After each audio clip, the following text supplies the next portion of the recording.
Real estate हमेशा से एक पॉपुलर इन्वेस्टमेंट रहा है। यह फाइनेंशियल सिक्योरिटी और ग्रोथ का मौका देता है, लेकिन किसी भी इन्वेस्टमेंट की तरह इसके फायदे और रिस्क दोनों को समझना जरूरी है। यह एस्से आपको रियल एस्टेट इन्वेस्टमेंट की दुनिया की सैर कराएगा। रियल एस्टेट इन्वेस्टमेंट का मतलब है प्रॉफिट के लिए प्रॉपर्टी खरीदना, होल्ड करना, रेंट पर देना, बेचना या उसमें सुधार करना। यह passive income, long term appreciation और इन्फ्लेशन के खिलाफ बचाव प्रदान कर सकता है। हालांकि रियल एस्टेट इन्वेस्टमेंट चुनौतियों के बिना नहीं है। इसके लिए अच्छी खासी पूंजी की आवश्यकता होती है, इसमें निहित जोखिम होते हैं और सावधानी पूर्वक योजना और प्रबंधन की मांग होती है।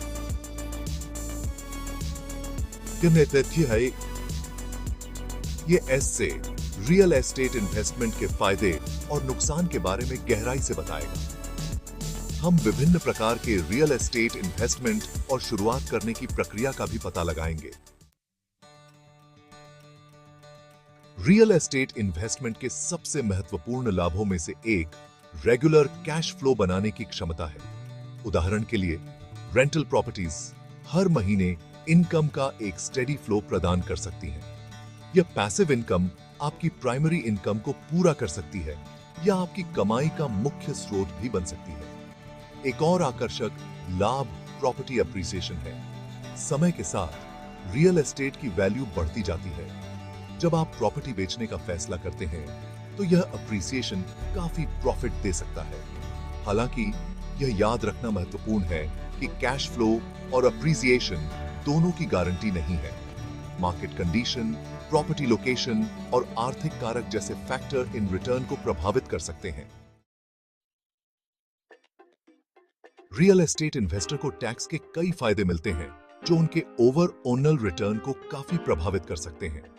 उदाहरण के लिए, आप अक्सर प्रॉपर्टी के मालिकाना हक और प्रबंधन से संबंधित खर्चों को कम कर सकते हैं, जैसे mortgage interest, property tax, insurance और रिपेयर। ये कटौतियां आपकी टैक्सेबल इनकम को कम कर सकती हैं। इसके अलावा रियल एस्टेट आपके इन्वेस्टमेंट पोर्टफोलियो को डाइवर्सिफाई करने के लिए एक शक्तिशाली टूल के रूप में कार्य कर सकता है। स्टॉक और बॉन्ड के विपरीत रियल एस्टेट एक मूर्त संपत्ति है। यह मूर्तता बाजार की अस्थिरता के खिलाफ एक स्तर की स्थिरता और सुरक्षा प्रदान कर सकती है। जबकि रियल एस्टेट इन्वेस्टमेंट कई फायदे प्रदान करता है, संभावित नुकसान के बारे में पता होना बहुत जरूरी है। सबसे बड़ी कमियों में से एक रियल एस्टेट से जुड़ी उच्च अपफ्रंट लागत है। प्रॉपर्टी खरीदने के लिए आमतौर पर एक बड़े डाउन पेमेंट, क्लोजिंग कॉस्ट और प्रॉपर्टी टैक्स और इंश्योरेंस जैसे चल रहे खर्चों की आवश्यकता होती है। प्रॉपर्टी को मैनेज करना भी समय लेने वाला और डिमांडिंग हो सकता है। किराएदारों के साथ डील करना, मरम्मत को संभालना और यह सुनिश्चित करना कि प्रॉपर्टी अच्छी स्थिति में रहे एक फुल टाइम जॉब हो सकता है। प्रॉपर्टी मैनेजर को हायर करने से इनमें से कुछ बोझ कम हो सकते हैं, लेकिन आपके मुनाफे में भी कमी आएगी। सेक्शन 5, नुकसान 2, बाजार की अस्थिरता और रिक्ति। रियल एस्टेट के तूफानों का सामना करना। विचार करने के लिए एक और महत्वपूर्ण कारक रियल एस्टेट इन्वेस्टमेंट से जुड़ा अंतर्निहित जोखिम है। रियल एस्टेट मार्केट चक्रीय हो सकते हैं और आर्थिक स्थितियों, ब्याज दरों और स्थानीय बाजार के रुझानों सहित कई तरह के कारकों से प्रभावित होते हैं। रिक्त दरें एक और चुनौती है जिसका सामना रियल एस्टेट निवेशकों को करना पड़ता है। रिक्ति की अवधि का मतलब है किराए की आय का नुकसान, जो आपके नकदी प्रवाह और लाभप्रदता को प्रभावित करता है।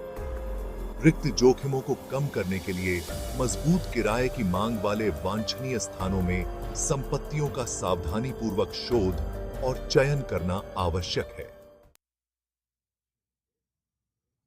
Section 6, residential real estate.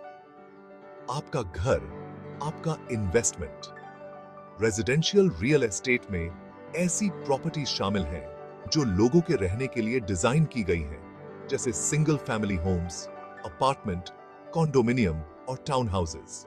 Residential real estate में इन्वेस्टमेंट करना, प्रॉपर्टीज को रेंट पर देकर पैसिव इनकम जनरेट करने का एक शानदार तरीका हो सकता है। यह एक अच्छा लॉन्ग टर्म इन्वेस्टमेंट भी हो सकता है, क्योंकि समय के साथ प्रॉपर्टी की वैल्यू बढ़ती जाती है। हालांकि यह याद रखना महत्वपूर्ण है कि रेजिडेंशियल रियल एस्टेट ब्याज दरों, स्थानीय बाजार की स्थितियों और समग्र अर्थव्यवस्था जैसे कारकों से प्रभावित हो सकता है। सेक्शन 7 कमर्शियल रियल एस्टेट, व्यवसायों और विकास में निवेश। कमर्शियल रियल एस्टेट में व्यावसायिक उद्देश्यों के लिए उपयोग की जाने वाली संपत्तियां शामिल हैं, जैसे कार्यालय भवन, खुदरा स्थान, शॉपिंग मॉल और रेस्तरां। कमर्शियल रियल एस्टेट में निवेश करने से रेजिडेंशियल प्रॉपर्टीज की तुलना में अधिक किराए की आय की संभावना हो सकती है। वाणिज्यिक पट्टे भी आमतौर पर लंबी अवधि के होते हैं, जो अधिक स्थिर नकदी प्रवाह प्रदान करते हैं। हालांकि कमर्शियल रियल एस्टेट का प्रबंधन रेजिडेंशियल प्रॉपर्टीज की तुलना में अधिक जटिल हो सकता है और यह अक्सर आर्थिक मंदी के प्रति अधिक संवेदनशील होता है। सेक्शन 8 औद्योगिक रियल एस्टेट, ई कॉमर्स की लहर की सवारी। औद्योगिक रियल एस्टेट में विनिर्माण, भंडारण और वितरण के लिए उपयोग की जाने वाली संपत्तियां शामिल हैं, जैसे गोदाम, कारखाने और औद्योगिक पार्क। ई कॉमर्स और ऑनलाइन शॉपिंग के उदय के साथ औद्योगिक रियल एस्टेट की मांग लगातार बढ़ रही है।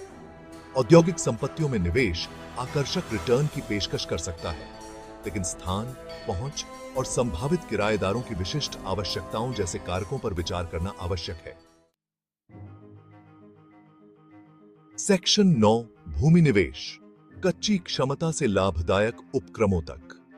भूमि निवेश में भविष्य में प्रशंसा के लिए इसे धारण करने या किसी विशिष्ट उद्देश्य के लिए इसे विकसित करने के इरादे से खाली भूमि खरीदना शामिल है। विकसित संपत्तियों की तुलना में भूमि एक कम खर्चीला निवेश विकल्प हो सकता है और महत्वपूर्ण लचीलापन प्रदान करता है। हालांकि भूमि निवेश के लिए जोनिंग नियमों, पर्यावरणीय विचारों और बाजार की मांग जैसे कारकों का आकलन करने के लिए सावधानी पूर्वक उचित परिश्रम की आवश्यकता होती है। सेक्शन 10 निष्कर्ष, रियल एस्टेट में सोच समझकर निर्णय लेना। रियल एस्टेट इन्वेस्टमेंट एक फायदेमंद प्रयास हो सकता है, जो पर्याप्त वित्तीय लाभ की संभावना प्रदान करता है। हालांकि इस परिसंपत्ति वर्ग से संतुलित दृष्टिकोण के साथ संपर्क करना महत्वपूर्ण है।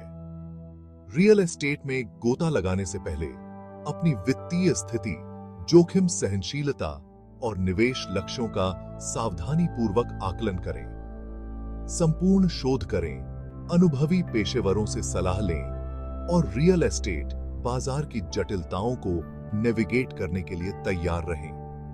याद रखें कि रियल एस्टेट निवेश के लिए धैर्य, उचित परिश्रम और दीर्घकालिक दृष्टि की आवश्यकता होती है।